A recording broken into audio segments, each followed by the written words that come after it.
दोस्तों आज की इस वीडियो में हम लोग बात करने वाले हैं कोशिका यानी कि सेल के बारे में। कोशिका किसे कहते हैं? तो जीव की संरचनात्मक और क्रियात्मक इकाई को ही कोशिका कहते हैं। कोशिका जो है वो शरीर की छोटी इकाई होता है। जिस प्रकार से एक घर या मकान छोटे छोटे ईंटा से मिल करके बना होता है, उसी प्रकार से हमारा शरीर छोटे छोटे कोशिकाओं से मिल करके बना होता है। कोशिका की खोज सबसे पहले 1665 में 1665 में रॉबर्ट हुक नाम का वैज्ञानिक के द्वारा किया गया था। वो भी मृत कोशिका की खोज। वहीं पर 1673 में एंटोनी वॉन ल्यूवेनहुक नाम का वैज्ञानिक ने जीवित कोशिका की खोज किया था। कहां पर? तो कॉर्क में। ठीक है, एक्सपेरिमेंट के लिए उन्होंने प्याज की झिल्ली का उपयोग किया था। इन्होंने सबसे पहले जीवित कोशिका जो है वो शैवाल में देखा था। तालाब में जो होता है शैवाल, उन शैवालों में जीवित कोशिका को देखा था और इन्होंने एक्सपेरिमेंट करने के लिए प्याज की झिल्ली का उपयोग किया था।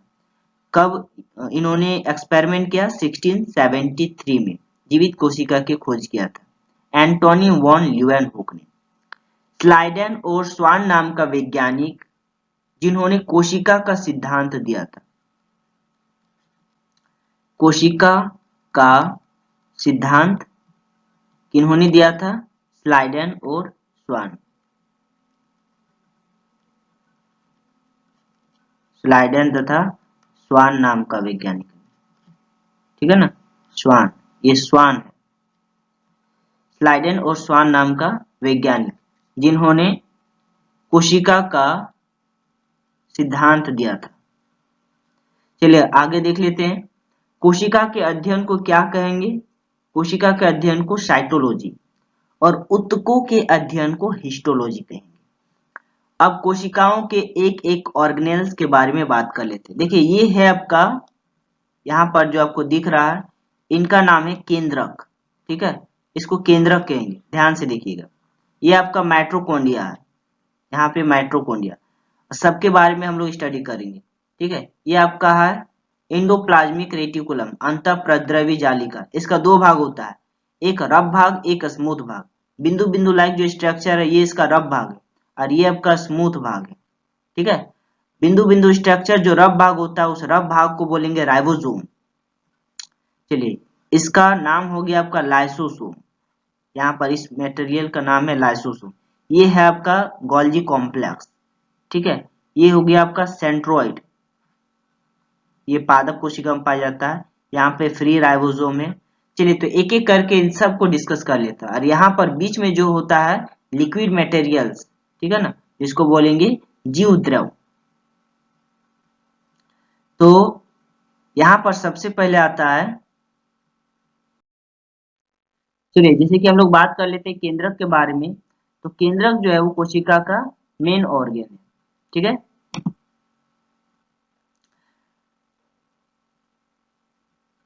अब बात कर लेते हैं केंद्रक की खोज सबसे पहले किन्होंने किया था? तो रॉबर्ट ब्राउन नाम का वैज्ञानिक ने। रॉबर्ट ब्राउन नाम का वैज्ञानिक ने सबसे पहले केंद्रक का खोज किया था। केंद्रक का जो बाहरी जो आवरण होता है इसको बोलेंगे केंद्रक झिल्ली, और केंद्रक का जो बीच का जो ये सेंटर है इसको बोलेंगे केंद्रिका। ठीक है, चलिए अब केंद्रक में क्या क्या पाया जाता है? तो सबसे पहले केंद्रक में पाया जाता है क्रोमोसोम। ठीक है, क्रोमोसोम जिसको जीन कहेंगे।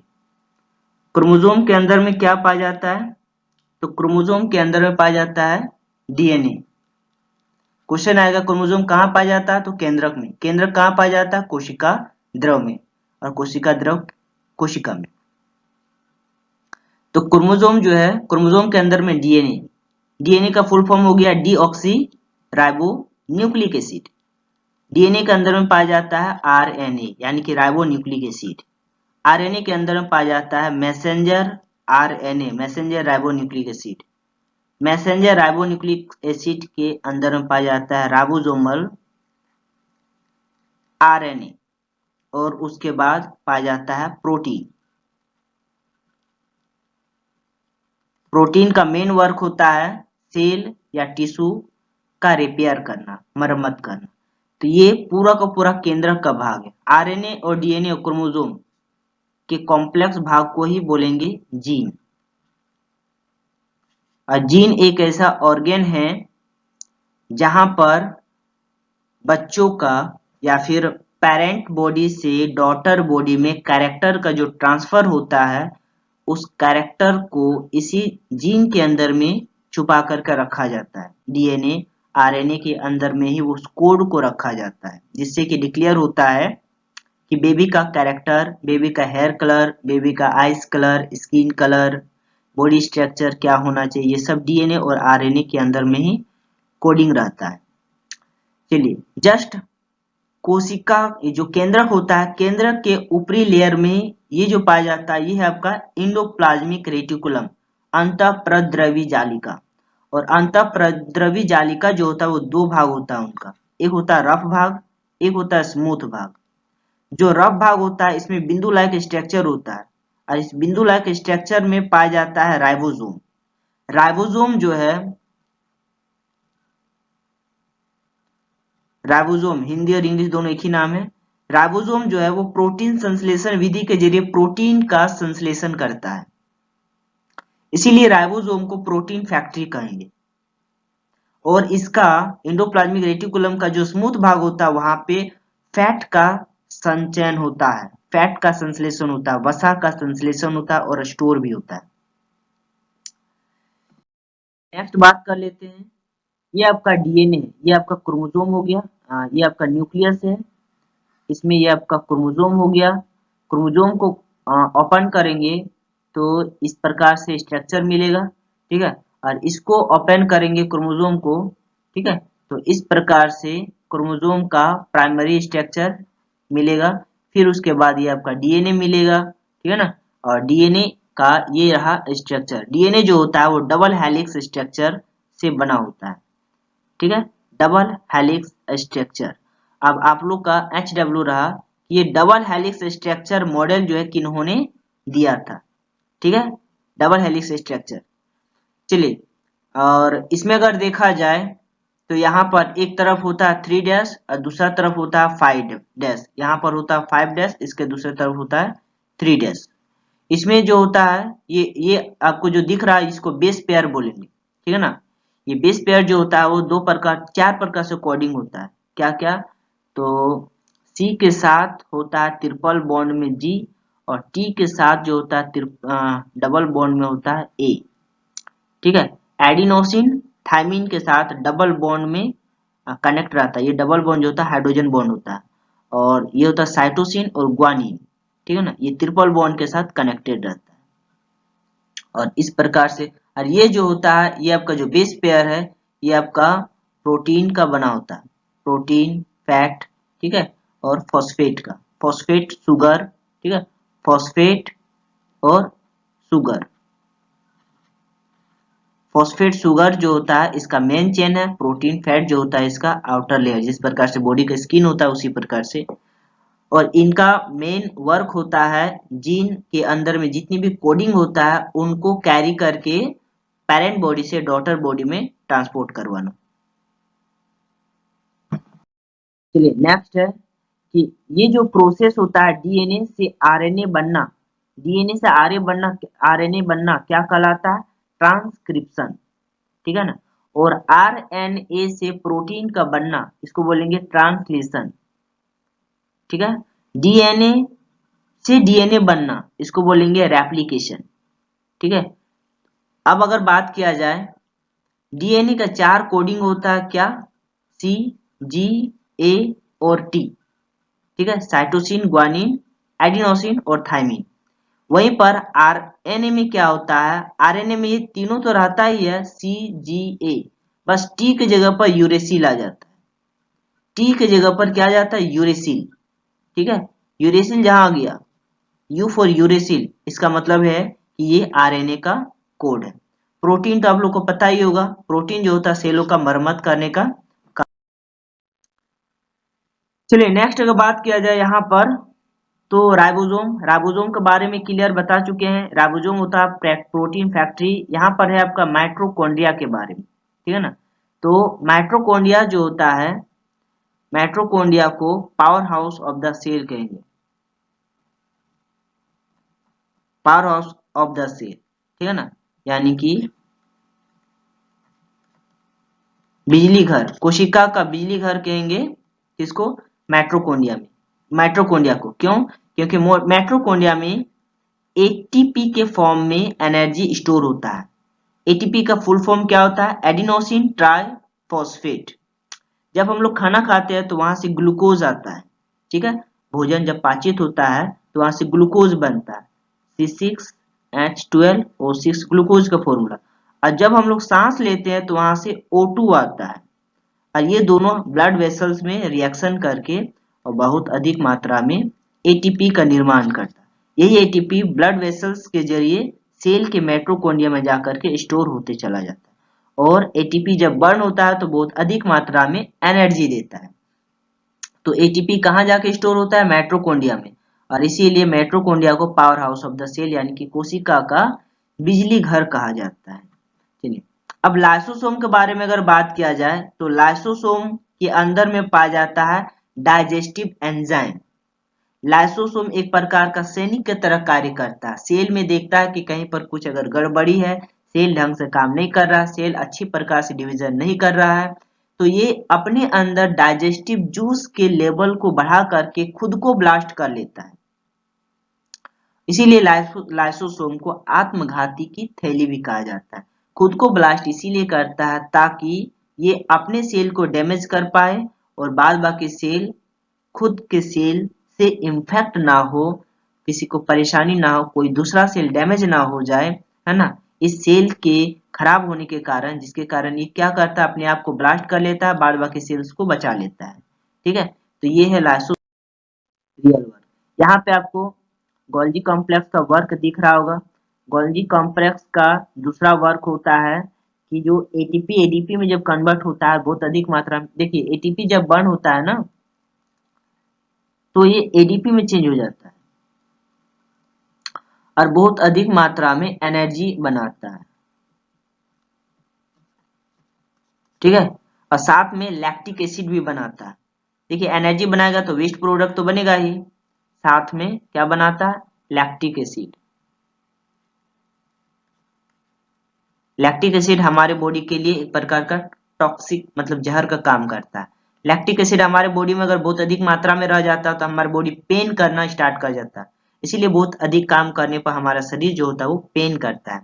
इस लैक्टिक एसिड को और भी वेस्ट प्रोडक्ट को, ठीक है, नाइट्रोजेनियस जितनी भी पदार्थ होता है इन सब को एक पोटली के रूप में कन्वर्ट करके और शरीर से बाहर करने के लिए ग्लूकोज का मदद लेता है, ग्लूकोज बोले गोल्जी कॉम्प्लेक्स का मदद लेता है। और गोल्जी कॉम्प्लेक्स की सहायता से ये क्या करता है, सेल के सेल मेम्ब्रेन से होते हुए वेस्ट प्रोडक्ट को शरीर से बाहर करने का काम करता है, ठीक है। दूसरा बात है कि इनके मदद से प्रोटीन्स को भी सेल से बाहर करता है ताकि वो दूसरे जगह पर जा करके सेलों को मरम्मत कर पाए, ठीक है। तो प्रोटीन्स को भी सेल से बाहर करता है, वेस्ट प्रोडक्ट को भी सेल से बाहर करने का काम होता है एंडोप्लाज्मिक रेटिकुलम और गोल्जी कॉम्प्लेक्स का।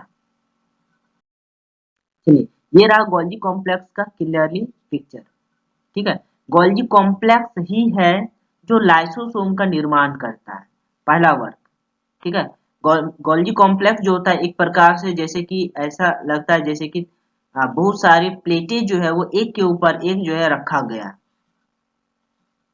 ठीक है। इसका जो ऊपर वाला जो भाग होता है वो सिस भाग होता है और नीचे वाला जो भाग होता है वो ट्रांस भाग होता है, क्लियर है। इसको गोल्जी ऑपरेटर्स भी कहेंगे। तो गोल्जी कॉम्प्लेक्स का वक्त भी आप लोग को बता दिए होंगे। गोल्जी कॉम्प्लेक्स के मदद से जो एंडोप्लाज्मिक रेटिकुलम है वो प्रोटीन्स और शरीर सेल्स का जो वेस्ट प्रोडक्ट होता है जैसे कि लैक्टिक एसिड हो गया, टॉक्सिक मटेरियल्स हो गया, इन सब को सेल से बाहर करने का काम करवाता है। ठीक है, चलिए ये पूरा प्रोसेस है किस प्रकार से गोल्गी कॉम्प्लेक्स जो है वो काम करता है, इसको एक बार ध्यान से देखिएगा। ये आपका राइबोसोम, राइबोसोम का ये स्ट्रक्चर है। एक्चुअल में अगर देखा जाए तो राइबोसोम जो होता है वो दो प्रकार का होता है।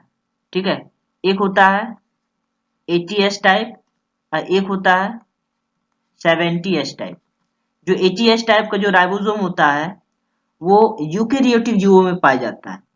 ठीक है, यूकेरियोटिक जीव जो बहुत सारे सेलों से मिलकर के बना होता है, जिसका न्यूक्लियस वेल डेवलप होता है। अब प्रोकैरियोटिक जीव में 70S टाइप का राइबोसोम होता है। दोनों का ही काम होता है प्रोटीन का निर्माण करना, बट यूकेरियोटिक में 80S टाइप का राइबोसोम और प्रोकैरियोटिक में 70S टाइप का राइबोसोम पाया जाता है। अब प्रोकैरियोटिक बोलेंगे जो सिंगल सेल में पाया जाता है, ऐसा जीव जो सिंगल सेल में होता है और इनका न्यूक्लियस वेल डेवलप नहीं होता, वो प्रोकैरियोटिक जीव कहेंगे। बैक्टीरिया, वायरस, ये सब चीज प्रोकैरियोटिक जीव हो गया। और जैसे कि मनुष्य हो गया, एनिमल्स वगैरह हो गया, पंछी, है ना, ये सब का सब यूकेरियोटिक जीव हो गया। तो सेलों को पाने के हिसाब से जीवों को दो भागों में बांटा गया, एक प्रोकैरियोटिक एक यूकेरियोटिक। ठीक है, और जैसे कि हम लोग जानते हैं कि सेल तो दो प्रकार का होता है, एक प्लांट सेल हो गया, एक एनिमल सेल। प्लांट सेल जो प्लांट में पाया जाता है, एनिमल सेल जो एनिमल में पाया जाता है। चलिए नेक्स्ट देख लेते हैं हम लोग। ये आपका एक प्रकार से समझ लीजिए कि सेल के अंदर में, देखिए सेल जो है ना इस प्रकार से होता है। अगर सेल का एक लेयर देखा जाए तो कुछ इस प्रकार से होता है। ये एनिमल सेल है जिसका कोई भी आकृति नहीं है। ठीक है, और इनका ये ब्लू कलर का जो दिख रहा होगा ये एक प्रकार का न्यूक्लियस है, सेल का न्यूक्लियस है। और न्यूक्लियस तो आप लोग को पता ही होगा कि न्यूक्लियस के अंदर में पाया जाता है क्रोमोसोम, क्रोमोसोम के अंदर में डीएनए, आरएनए, एमआरएनए, आरआरएनए और फिर प्रोटीन। इसके अंदर में पाया जाता है एक लिक्विड जेली लाइक का स्ट्रक्चर जिसको बोलेंगे जीव द्रव। ये जीव द्रव क्या करता है, बाद बाकी जितनी भी सेल्स, सेल के अंदर जितनी भी ऑर्गेनेल्स है ना, इन सबको एक दूसरे से कनेक्ट किए हुए रखता है। सेल के सबसे ऊपरी लेयर जो होता है ना उसको बोलेंगे कोशिका झिल्ली या कोशिका भित्ति। कोशिका भित्ति जो होता है पादप कोशिका में पाया जाता है, और कोशिका झिल्ली जो होता है वो कोशिका में पाया जाता है। ये माइटोकॉन्ड्रिया का स्ट्रक्चर है। माइटोकॉन्ड्रिया के अंदर में देखिए, माइटोकॉन्ड्रिया जो होता है ना दोहरी झिल्ली को होता है। ये पहला लेयर, ये हो गया आपका दूसरा लेयर। माइटोकॉन्ड्रिया के अंदर में भी डीएनए, राइबोसोम, ये सब पाया जाता है। एक प्रकार से कंप्लीटली माइटोकॉन्ड्रिया जो है एक प्रकार से कंप्लीटली सेल है। ठीक है ना, माइटोकॉन्ड्रिया के अंदर में एटीपी के फॉर्म में एनर्जी स्टोर होता है, जिसके कारण इसको power house of the cell कहेंगे।